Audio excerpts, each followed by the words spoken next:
আসসালামু আলাইকুম বন্ধুরা, আশা করি সবাই ভালো আছেন। ভোলা গ্রাফিক্স ইনস্টিটিউটে আপনাকে স্বাগতম। তো আজকে আমি একটা প্যাটার্ন লোগো ডিজাইন শিখাবো। এগুলো প্যাটার্ন লোগো ডিজাইন বলে এবং আমরা স্যাম্বলও বলে থাকি। তো বেশিরভাগ এগুলো প্যাটার্ন লোগো ডিজাইন বলে। তো যারা লগইনে কাজ করেন তারা অবশ্যই ভালোভাবে চিনবেন। তো দেখেন এই লোগোগুলো ডিজাইন করবো কীভাবে, ইজিলি লোগো ডিজাইন করতে। তো এগুলো আমি সহজে ডিজাইন করলাম এবং কীভাবে ডিজাইন করলাম আপনাদের সাথে শেয়ার করবো। ওকে, তো এখন আমার এই লোগোগুলো ডিজাইন করার জন্য আমরা যেটা করব, প্রথমত আমি এগুলো সাইডে নিব, নেওয়ার পর আমি এখান থেকে আর ইলাস্ট্রেটর নিব। ওকে, নেওয়ার পর আমি এখান থেকে স্ট্রোক দিব। তো স্ট্রোক দিয়ে আমি মোটা করে নিই। এখান থেকে আগে প্রথমত স্ট্রোকটা দিয়ে মোটা করে নিব। স্ট্রোক দিব, দেখি 100 দেখি কীরকম হয়। 100 আর একটু বাড়াই দিই, 130 দিলাম। ওকে, তো এই রাখলাম। রাখার পরে এখান থেকে আমি যেটা করবো, এখান থেকে আমি এক্সপান্ড করব। তো আপনারা চাইলে প্যাটার্ন লোগোগুলোকে সার্চ করতে পারেন, অনেক লোগো পাবেন এগুলা। তো এটা জাস্ট আমি ডিজাইন করলাম, খুবই সিম্পল লোগো একটা। এখন যদি আমি চাই, এখানে যেমন এখানে আমি কিছু লেখা লিখি না, আইকন লোগো তো এগুলো, সেজন্য আমি এগুলো কিছু লিখি নেই। যদি আপনি মনে করেন এখানে লেখেন, যেমন এইটা আমি একটু কেটে দিচ্ছি।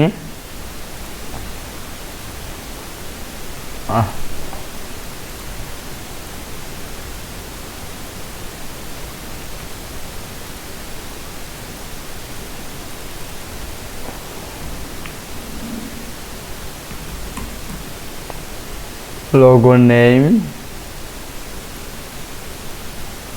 জাস্ট এটা একটা রোবট পন দিয়ে দেখি আমি।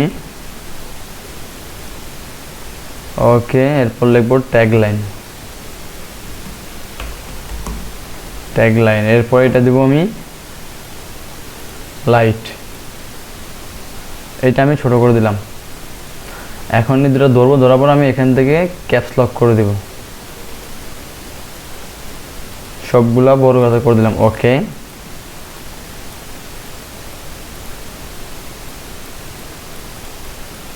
সবগুলা ধরবো, এবার এখান থেকে অ্যালাইন করে দিলাম। ওকে, দেখেন এখন আমার কিন্তু নেম দেওয়া শেষ অলরেডি। ওকে, তো আমরা এইভাবে নেম দিতে পারি। যাই হোক, তো আমি এখন এটা লোগো ডিজাইন করবো। তো করার জন্য আমি এখানে Ctrl+C Ctrl+F দিয়ে পেস্ট করব।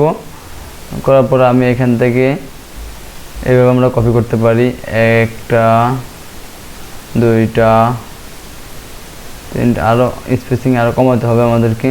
ওকে ওকে, এইভাবে আমরা নিতে পারি। ওকে, এখন আমরা চাইলে কিন্তু এভাবে কেটে দিতে পারি। ঠিক আছে, এইভাবে কেটে দিলে তা হয়ে যায়। ওকে, এটা হয়ে গেল আমাদের। এখন আমি আরেকটা ওয়ে দেখাই। আরেকটা ওয়ে হলো, যেমন আমরা এখান থেকে এটা নিলাম, নেওয়ার পর আমরা এখান থেকে কয়টা একটা লাইন নিলাম, নেওয়ার পর আমি Ctrl+C Ctrl+F দিলাম। দেওয়ার পর আমি এখান থেকে আরেকটু ছোটো করব, এই লিখলাম Ctrl+C Ctrl+F, আর একটা ছোটো করব আমি। ওকে, Ctrl+C Ctrl+F, আর ওটা ছোটো করব। ওকে, এখন সবগুলো ধরবো, ধরার পরে স্ট্রোকটা এবার রাখবো। এবার আমি স্ট্রোকটা দিই 120। ওকে, স্ট্রোক আরও কমাই দিয়ে আমি এখান থেকে, অনেক বেশি হয়ে গেলে এখান থেকে আমি 100 দিয়ে দেখি। ওকে, 100 দিলাম, আরও কম দিতে হবে। এইটা আমি একটু বড় করে দিতে দেখি।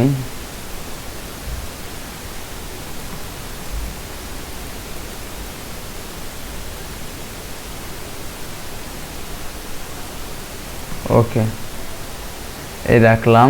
এখন আমরা যেটা করতে পারি, যেমন আমাদের এগুলা শেষ করার পর আমরা এগুলো সবগুলো ধরবো, এখান থেকে আমরা এক্সপান্ড করে দিব।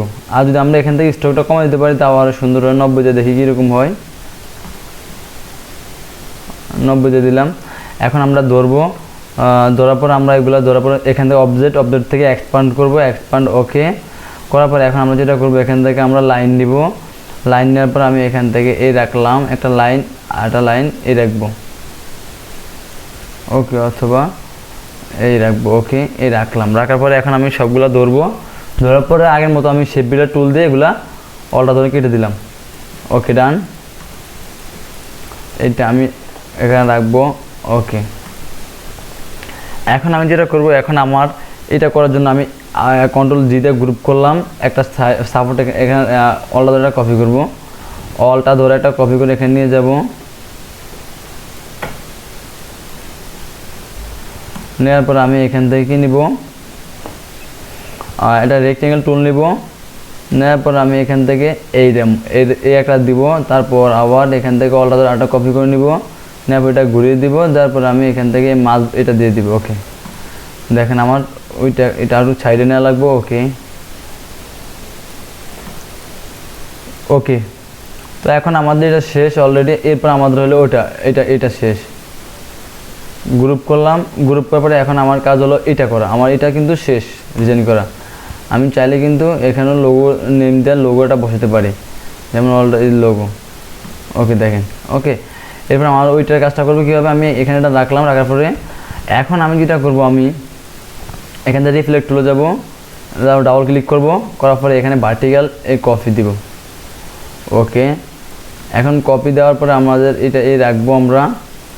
ওকে, রাখার পরে এখন আমরা যেটা করতে পারি, যেমন আমরা এখান থেকে এই রাখার পরে যদি আমরা আটো নিচে আনি তাও নিচে পারা যা, যদি আবার এটা অ্যাক্রোড করতে পারি তাও করা যেত। আমরা এই রাখলাম, রাখার পর আমরা এখান থেকে এই দিব, দেওয়ার পর আমরা যদি এটারে এখান থেকে এটা আনগ্রুপ করব,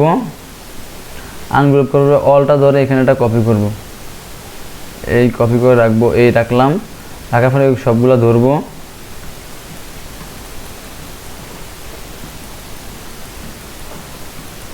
এই যে অলটা ধরে এটা কপি করলাম। ওকে, করার পরে এবার সবগুলো ধরবো, ধরার পরে এগুলো আমরা কেটে দিব, অলটা ধরে এগুলো কেটে দিব সব। শেপ বিলার টুলটা দিয়ে কিন্তু কাটবো, শেপ বিলার টুল দিয়ে কাটতে হবে আমাদের। ওকে ডান, এখন আমাদের শেষ। এখান থেকে আমরা এগুলো ধরবো, ধরার পরে আনগ্রুপ করব, আনগ্রুপ করার পরে আমরা এগুলো ধরে আনগ্রুপ করব, এই সবগুলো ধরবো, ধরার পর আমরা এই যে রিপ্লেস কমান্ড পার্ট করে দেবো। এখন এগুলো ধরে আমরা ডিলিট করে দেবো। ওকে দেখেন, এখন আমাদের এটা একটু বেশি স্পেস হয়ে গেছে, সমস্যা নেই, আমরা হালকা একটু নিয়ে আসি দিই। ওকে দেখেন আমাদের লোগোটা কিন্তু এখন ডিজাইন করা শেষ। এখন আমি যদি চাইলে এটা আবার নিচে দেওয়া যেত, নিচে দিলে হয়তো, তো আমি একটু উপরে রাখলাম, অথবা চাইলে আমি এখান থেকে একটু কেটে দিতে পারি, কোনো সমস্যা নেই। তো দেখেন আমার লোগোটা অলরেডি তৈরি করা শেষ। আমি চাইলে এখান থেকে একটু করে কেটে দিয়ে আবার নিচের লাইনটা একটু কমিয়ে দিতে পারি। ওকে দেখেন এখন আমার লোগোটা কিন্তু ডিজাইন করা শেষ অলরেডি, ঠিক আছে। এইভাবে তো এইভাবে আমরা প্যাটার্ন লোগো ডিজাইন করতে পারি। আপনার চাইলে নেটে আরও দেখবেন, দেখার পরে আপনারা দেখে আরও ডিজাইন করে এই লোগোগুলো তৈরি করতে পারবেন, ঠিক আছে।